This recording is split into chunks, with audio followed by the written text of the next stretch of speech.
Good morning बच्चे। आज हम लोग एटम्स के मॉडल्स कैसे होते हैं, एटम देखने में कैसा होता है, उसके बारे में हम लोग आज डिस्कशन करेंगे कि एटम का मॉडल कैसा है, किस तरह का उसका शेप एंड साइज है। तो एटम्स के मॉडल्स के में सबसे पहले जो है उन्होंने ये जे थॉमसन ने, जब इलेक्ट्रॉन प्रोटॉन का डिस्कवरी हो गया था तो जे थॉमसन ने इलेक्ट्रॉन्स के मॉडल का कंसेप्ट दिया। उन्होंने प्रपोज किया कि एटम जो है कि जो प्लम पुडिंग पुडिंग मॉडल्स को का नाम दिया गया।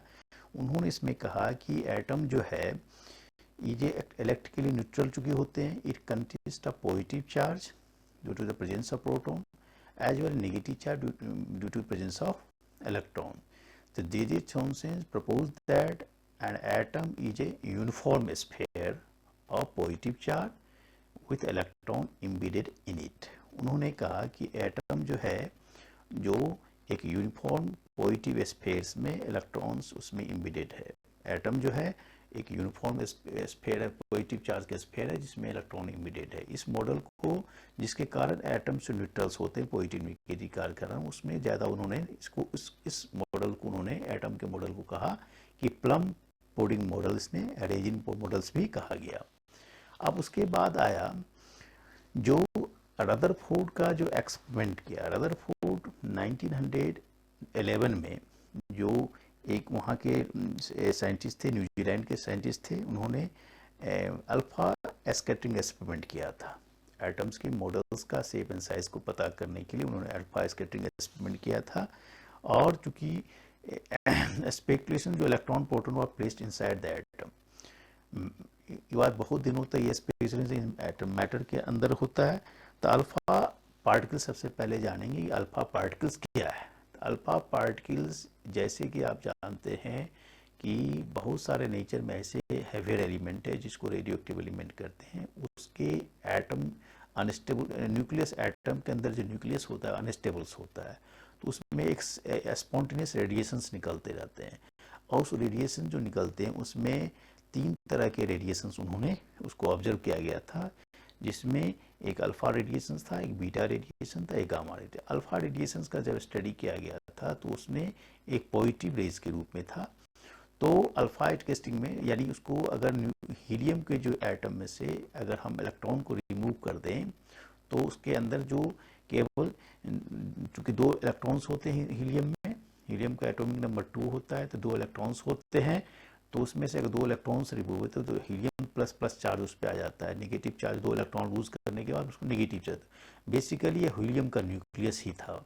अल्फा पार्टिकल जो है हीलियम का न्यूक्लियस है, उसी को उन्होंने क्या किया, एटम को बम्बार्डमेंट, ये अल्फा पार्टिकल को, इसके लिए उन्होंने एक्सपेरिमेंट किया कि एक थीन फॉइल लिया गोल्ड का, और गोल्ड पे थीन फॉइल पे जो है अल्फा पार्टिकल्स को, बीम को जो है उस पर बम्बार्डमेंट करवाया गया। तो देखा क्या कि अधिकांश अल्फा पार्टिकल जो है गोल्ड फॉइल से आर पार चली जा रही है। उसमें से 20,000 में से लगभग एक आध आर पार पार्टिकल जो है अपने रास्ते से क्या होता है, डेविएट कर जाता है, और कुछ एक आध पार्टिकल जो है वह अपने रास्ते से वापस हो जाता है। तो उन्होंने कहा कि इससे उन्होंने कंक्लूजन निकाला कि जो एक्सपेरिमेंट जो किया था alpha particle, stream of alpha particle allowed to fall on the gold foil पे दिया था। पहला ये तो आप जानते हैं, the emergent beam of alpha particles was then allowed to fall on spherical coated पे। इससे उन्होंने ऑब्जर्वेशन क्या किया, ऑब्जर्वेशन ये किया कि most of the alpha particle pass through the gold foil without any deflections, मतलब 20,000 में से ज्यादा तक अल्फा पार्टिकल बिना कोई डिविएशंस के आर पार चले जा रहे थे।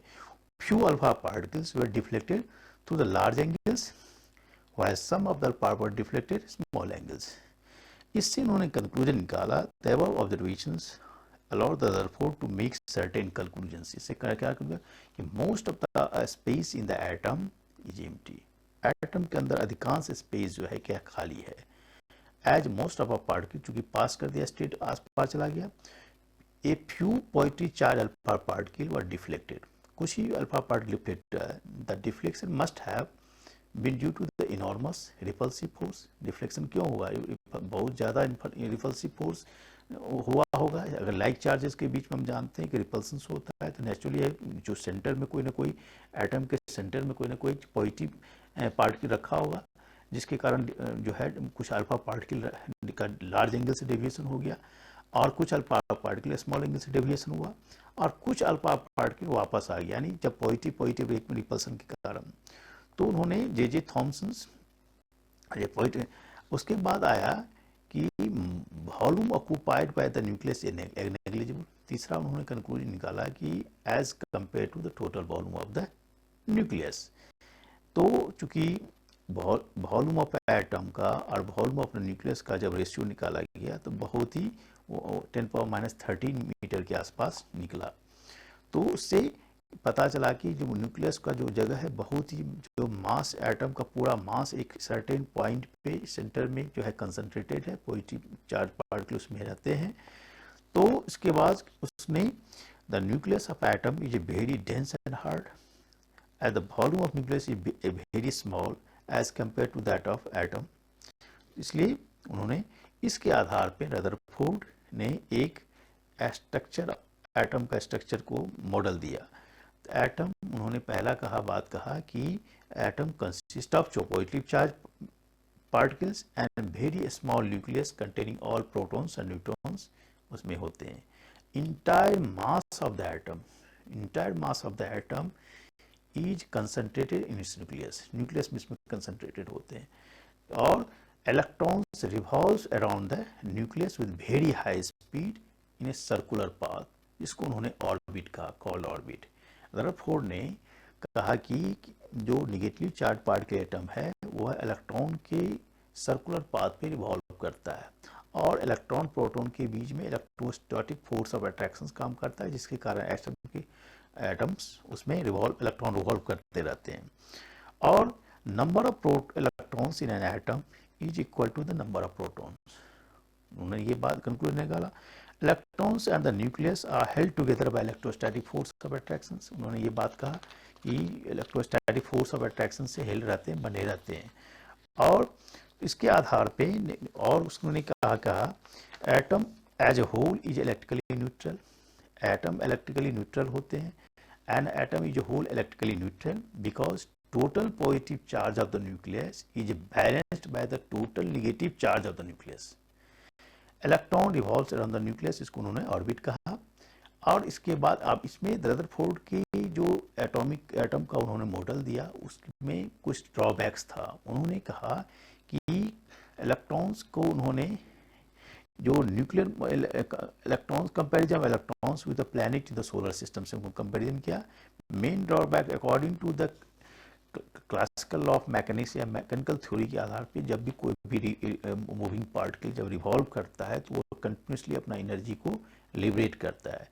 तो एटम के स्टेबिलिटी को उन्होंने क्या किया, रदरफोर्ड ने एक्सप्लेन नहीं कर पाया कि जब इलेक्ट्रॉन न्यूक्लियस के चारों ओर घूम रही है तो नेचुरली वो कंटिन्यूस एनर्जी को लूज कर रही होगी, जिसके कारण वो एटम जो है इलेक्ट्रॉन को लूज करते करते करते वो एटम न्यूक्लियस में जाके क्या कर सकता है, फॉल कर सकता है, जिसके कारण एटम की स्टेबिलिटी को हो ही सकता है। एटम तो जनरली, जबकि हम जानते हैं कि एटम क्या है, स्टेबल पार्टिकल्स है। तो उन्होंने कहा कि electrons when moving nucleus continuously should radiate energy, lose energy, as result it should gradually pull towards the nucleus की तरफ चले जाएंगे। It was no atom highly unstable हो जाएंगे। तो रदरफोर्ड ने एटम की स्टेबिलिटी को जो एक्सप्लेन नहीं करा।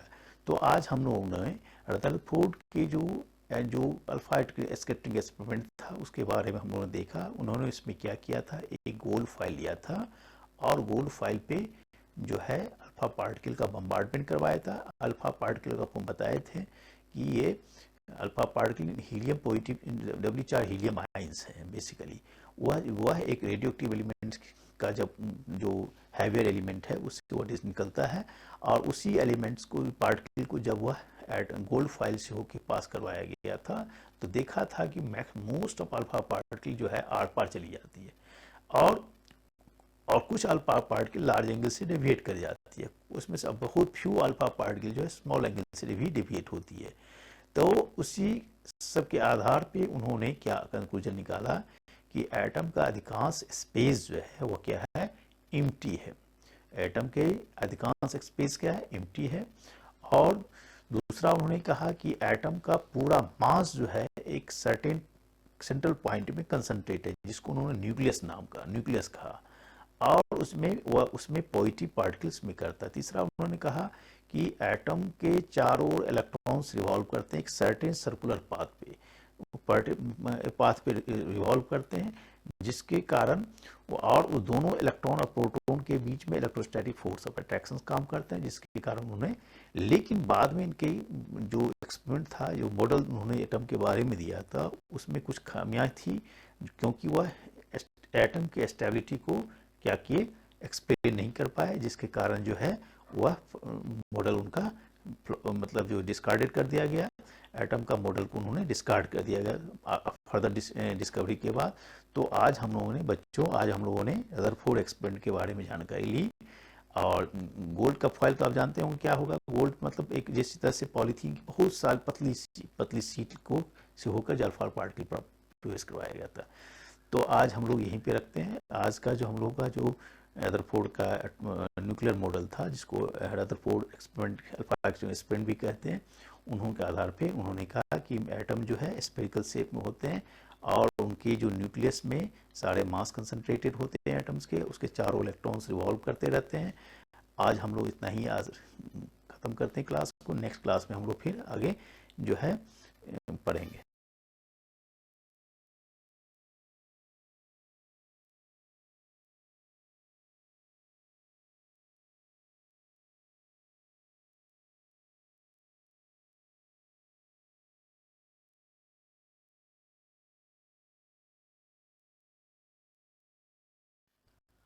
रदरफोर्ड अल्फा स्कैटरिंग एक्सपेरिमेंट के आधार पे रदरफोर्ड एटम का एक रदरफोर्ड मॉडल्स बताया, एटम का एक मॉडल दिया उन्होंने।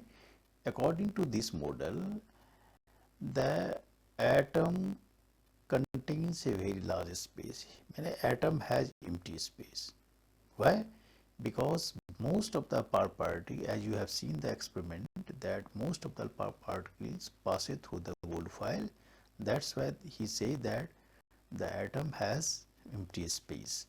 दूसरा उन्होंने पार्ट कहा कि there is a positive charge mass at the center of atom called, उन्होंने उसको जो पॉजिटिव चार्ज मास जो सेंटर में कंसंट्रेटेड है उसको उन्होंने न्यूक्लियस कहा, in which the entire mass of the atoms is concentrated. Therefore the nucleus is the densest part of the atoms, dense part atom को कहा गया। और तीसरा उन्होंने बात कहा कि size of the nucleus is very small as compare to the size of atom. Atom के साइज के कंपैरिजन में न्यूक्लियस का साइज बहुत ही छोटा है। This is proved by the fact that most of the alpha particle pass straight through the gold foil. तीसरा उन्होंने कहा the electrons revolves around the nucleus in circular path. Circular path पे electron जो है न्यूक्लियस के चारों ओर घूमती है। पांचवा उन्होंने पॉइंट बोला